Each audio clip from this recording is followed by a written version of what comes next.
Hi guys, last వీడియోలో మనం ఏం మాట్లాడుకున్నామంటే కంట్రీ ఎలా సెలెక్ట్ చేసుకోవాలి, కాలేజ్ ఎలా సెలెక్ట్ చేసుకోవాలి అనేది మాట్లాడుకున్నాం. ఈరోజు ఏం తెలుసుకోబోతున్నాము అంటే మనము కోర్స్ ఎలా సెలెక్ట్ చేసుకోవాలి, మనం ఎలాంటి కోర్సెస్ తీసుకుంటే మనకు బెస్ట్ ఫ్యూచర్లో అనేది మనం మాట్లాడుకుందాం. ఏంటంటే మనము ఫస్ట్ కాలేజ్ ఎలా సెలెక్ట్ చేసుకోవాలో మనం తెలుసుకున్నాం. ఏంటంటే మనకు ఆ కాలేజీ ఎలాంటిది అంటే ఎన్నో ర్యాంకింగ్స్లో ఉంది, దాంట్లో ఉండే ప్రొఫెసర్లు ఏ క్వాలిఫికేషన్స్తో ఉన్నారు, అలాగే మనకు ఆ కాలేజీలో మనం చదివితే మనకు ఏమైనా ప్లేస్మెంట్స్ వస్తాయా రావా, జాబ్ ఆపర్చునిటీస్ ఉంటాయా ఉండవా, ప్రీవియస్గా దానికి సంబంధించిన ముందు ఏమన్నా ప్లేస్మెంట్స్ ఇచ్చారా ఆ కాలేజీకి, అలాగే దాని హిస్టరీ అంతా మనం ఎలా తెలుసుకోవాలో మీకు చెప్పాను. ఈరోజు ఏంటంటే కోర్స్ ఎలా సెలెక్ట్ చేసుకోవాలో చెప్తా. ఫస్ట్ మనము బ్యాచిలర్స్లో కానీ మాస్టర్స్కి కానీ లేదంటే పిహెచ్డికి కానీ లేదంటే మెడిసిన్ చేయడానికి కానీ ఇక్కడికి రావాలనుకుంటే మనం ముందు ఏదైతే ప్రీవియస్గా మనము చదివిన కోర్స్ ఏదైతే ఉంటుందో దానికి రిలేటెడ్గా కోర్స్ తీసుకుంటే మనకు అడ్మిషన్ వచ్చే ఛాన్సెస్ ఎక్కువ. ఎందుకంటే దాని మీద కొన్ని క్వశ్చన్లు అడుగుతారు, ఒకవేళ అడిగితే మనం చెప్పేదానికి ఈజీగా ఉంటుంది. మనము దానికి అంటే మనము తీసుకున్న ఫీల్డ్ కాకుండా వేరే ఫీల్డ్ తీసుకుంటే వాళ్ళు ఏమన్నా క్వశ్చన్లు అడిగినా కూడా మనము చెప్పలేం, వాళ్ళకి ఆన్సర్ చెప్పలేం. కాబట్టి వాళ్ళు రిజెక్ట్ చేసే ఛాన్సెస్ చాలా ఎక్కువ ఉంటాయి. కాబట్టి మనం ఏదైతే ముందు కోర్స్ తీసుకుంటామో అదే కోర్సు మీద తీసుకుంటే మనకు కొంచెం దాని మీద అంతో ఇంతో అవగాహన ఉంటుంది. కాబట్టి మనం ఆన్సర్ చేయగలుగుతాం.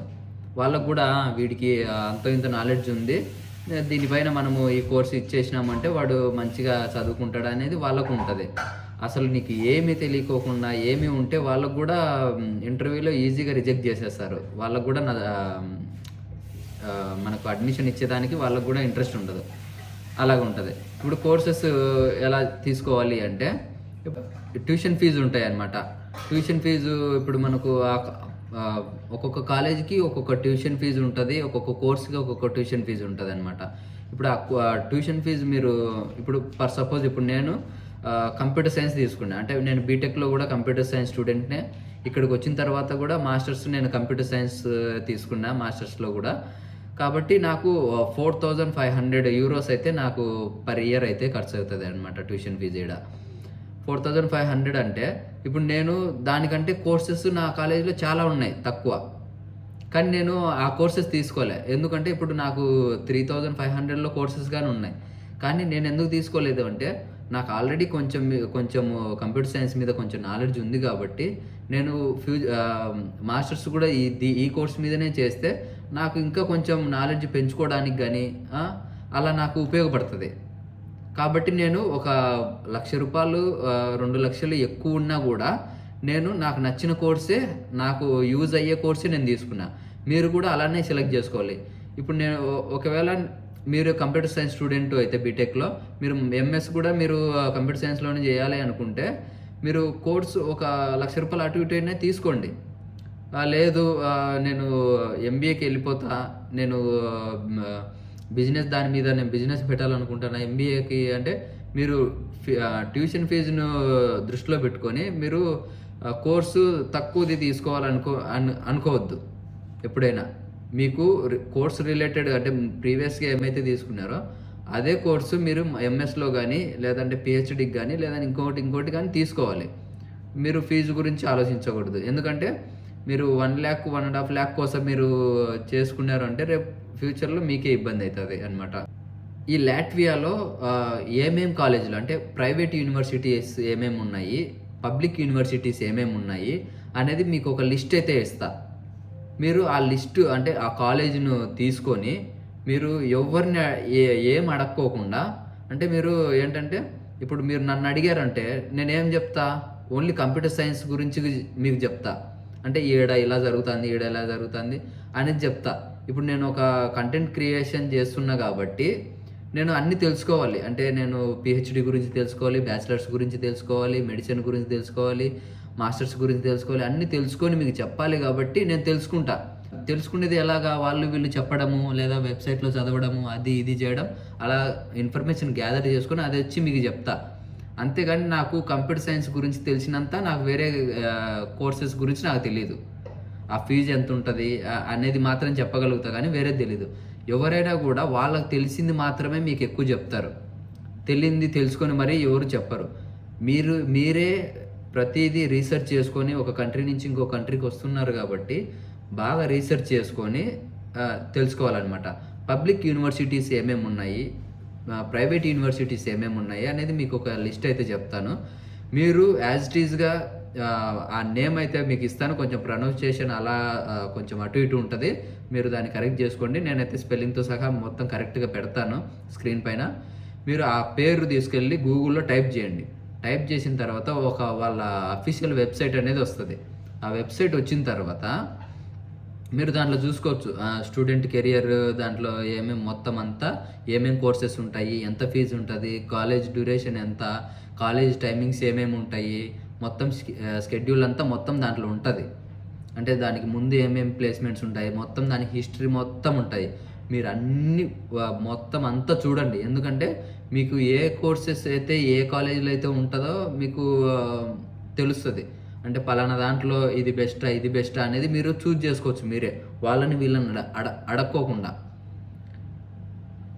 మీకంటూ ఒక అవగాహన ఉండాలి. ఇప్పుడు మీరు ఒక కంట్రీ నుంచి ఇంకో కంట్రీకి వస్తున్నారు అంటే మీరు మంచిగా కొంచెమైనా నాలెడ్జ్ పెట్టుకోవాలి. ఈ కంట్రీ గురించి రూల్స్ ఏంటి, రెగ్యులేషన్స్ ఏంటి అని చెప్పేసి కనీసం అట్లీస్ట్ అన్నీ ఒక 60% అయినా మీకు తెలిసి ఉండాలి. ఎందుకంటే వీడికి వచ్చిన తర్వాత అరే నేను ఊహించుకున్నది ఒకటి, ఈడ రియాలిటీలో ఒకటి ఉంది అని చెప్పేసి మీరు డిసప్పాయింట్ అవ్వకూడదు. పబ్లిక్ యూనివర్సిటీస్ గురించి మాట్లాడుకుందాం. ఈ కాలేజ్ ఎక్కడుంది అనేది మాట్లాడుకుందాం. ఇప్పుడు నేను మ్యాక్సిమం మీకు లాట్వియాలో ఉండే కాలేజీలన్నీ మీకు చెప్పేస్తాను అనమాట. పబ్లిక్ యూనివర్సిటీస్ వచ్చేసి ఎల్యు యూనివర్సిటీ ఆఫ్ లాట్వియా, ఇది రిగాలోనే ఉంటుంది. ఆర్టీయు రిగా టెక్నికల్ యూనివర్సిటీ, ఇది కూడా రిగాలోనే ఉంటుంది. ఆర్ఎస్యు రిగా స్ట్రాండిట్స్ యూనివర్సిటీ, ఇది కూడా రిగాలోనే ఉంటుంది. Latvia university of life sciences and technologies LBTU, ఇది వచ్చేసి ఎల్గావాలో ఉంటుంది అనమాట.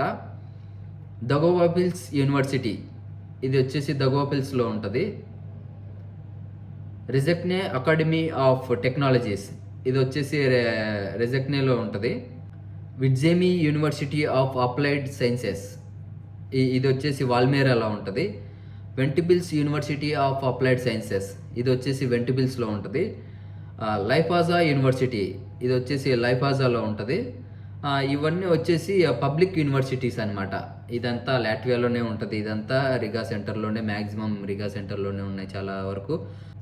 ప్రైవేట్ యూనివర్సిటీస్కి వస్తే TSI transport and telecommunication institute, Turiba university, ఇది కూడా రిగాలోనే ఉంటుంది. టిఎస్ఐ కూడా రిగాలోనే ఉంటుంది.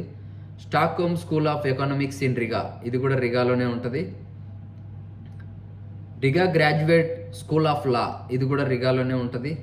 RISEBA university of applied sciences, ఇది కూడా రిగాలోనే ఉంటుంది. బాల్టిక్ ఇంటర్నేషనల్ అకాడమీ, ఇది కూడా రిగాలోనే ఉంటుంది. ఈకా యూనివర్సిటీ ఆఫ్ అప్లైడ్ సైన్సెస్, ఇది కూడా రిగాలోనే ఉంటుంది. ఇస్మా యూనివర్సిటీ ఆఫ్ అప్లైడ్ సైన్సెస్, ఇది కూడా రిగాలోనే ఉంటుంది. ఇప్పుడు దీని పేరు కొంచెం కన్వర్ట్ చేసేసి నేమ్ అయితే చేంజ్ చేశారు. ఏంటంటే ఆర్ఎన్యు రిగా నార్డిక్ యూనివర్సిటీ అనేది నేమ్ చేంజ్ అయితే చేశారు. రిగా ఏరోనాటికల్ ఇన్స్టిట్యూట్, ఇది రిగాలోనే ఉంటుంది అనమాట.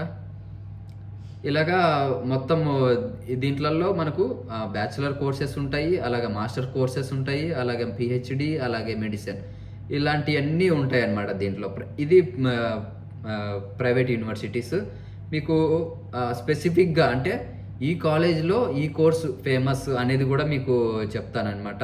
ఒకవేళ మీరు IT courses, software engineering courses మీరు నేర్చుకోవాలి, దానిపైన మాస్టర్స్ కానీ బ్యాచిలర్స్ కానీ అనుకుంటే మీకు ఆర్టీయూలో ఈ కోర్సెస్ ఫేమస్, అలాగే టీఎస్ఐలో కూడా ఈ కోర్సెస్ మంచిగా ఫేమస్ అనమాట. అలాగే మామూలుగా జనరల్ కోర్సెస్ వచ్చేసి యూనివర్సిటీ ఆఫ్ లాట్వియాలో ఇది మంచిగా ఫేమస్ అనమాట. అలాగే తురిబా కాలేజీలో, అలాగే రిసిబా కాలేజీలో కూడా ఈ కోర్సెస్ అనేది చాలా ఫేమస్ అనమాట. అలాగే మెడిసిన్ వాళ్ళకు వచ్చేసి ఎస్పెషల్లీ బెస్ట్ చాయిస్ వచ్చేసి మనకు ఆర్ఎస్యు అనేసి చెప్పుకోవచ్చు. ఆర్ఎస్యు అంటే రిగా స్టాండర్డ్స్ యూనివర్సిటీ అనమాట. ఇలాగ మెడిసిన్ అనమాట. ఇలాగా మీరు సెలెక్ట్ చేసుకోండి. అంటే ఏ కోర్సెస్ ఏ కాలేజీలో బెస్ట్‌గా ఉన్నాయి, మేము ఏ కోర్సెస్ తీసుకుంటే మాకు ఫ్యూచర్‌లో బాగుంటది అనేది మీరు చూసుకోండి. అంటే ఇప్పుడు మన ఇండియన్ స్టూడెంట్స్‌కి ఎక్కువ మన ఇండియన్ స్టూడెంట్స్ ఏ కాలేజీకి వస్తారో, ఏ కాలేజీలో అయితే మనకు ఈజీగా అడ్మిషన్ వస్తది మంచిగా, ఏ కాలేజీలో అయితే మనకు మంచిగా కోర్సెస్ ఉంటాయి అనేది నా ప్రయారిటీ ఒక 10 కాలేజీలు గానీ, బిలో 10 కాలేజీలు మీకు చెప్తాను. మంచిగా చదువుకుండే అంటే టాప్ టు బాటమ్ వరకు మీకైతే చెప్తాను. మీరు దాన్ని బట్టి మీరు సెలెక్ట్ చేసుకోవచ్చు. ఫస్ట్ వచ్చేసి ఆర్‌టియు, రిగా టెక్నికల్ యూనివర్సిటీ. సెకండ్ వచ్చి యూనివర్సిటీ ఆఫ్ లాట్వియా. థర్డ్ వచ్చేసి ఆహ్, TSI, transport and telecommunication institute. తర్వాత ఆర్‌ఎస్‌యు, తర్వాత రిసిబా, తర్వాత మీకు తురిబా, తర్వాత ఎల్‌బిటియు, తర్వాత మీకు ఇస్మా అంటే RNU, Nordic university, రిగా Nordic university. తర్వాత ఈకా. ఇలా మీరు నా ప్రయారిటీ అయితే ఇలా ఉంటదనమాట. నేను టాప్ టు బాటమ్ చెప్పాను. నా లిస్టు మీకు కొంతమందికి లిస్ట్ అయితే మారుతా ఉండొచ్చు. వాళ్ళకిష్టమైన కాలేజీలు వాళ్ళకి నచ్చినోటి చెప్పుకుంటారు వేరే వాళ్ళు. నాకైతే ఆహ్, ఈ ఈ ప్యాటర్న్‌లో అయితే ఉంటది నాకు ప్రయారిటీ అయిన కాలేజీలు. ఆల్రెడీ మీరు చూసారు. అంటే ఎలా సెలెక్ట్ జేసుకోవాలి కోర్సెస్, ఎలా కాలేజ్ సెలెక్ట్ జేసుకోవాలి, ఎలా కంట్రీ సెలెక్ట్ జేసుకోవాలి అనేది మీకు ఆల్రెడీ చెప్పినా. మీకు మీరు చూసుకోండి. ఓకేనా? ఇంకా ఏమన్నా డౌట్లుంటే మీరు కామెంట్ సెక్షన్‌లో గానీ, లేదంటే ఇన్‌స్టాగ్రామ్‌లో గానీ నాకు డీఎం జేశారంటే నేను లేదా కామెంట్ జేసినా గూడా నేను వెంటనే మీకు రిప్లై ఇవ్వడానికైతే ట్రై జేస్తాను. మీకు ఎవరికైనా అర్థం గాకుంటే కామెంట్‌లో అడగండి. ఓకేనా? బాయ్.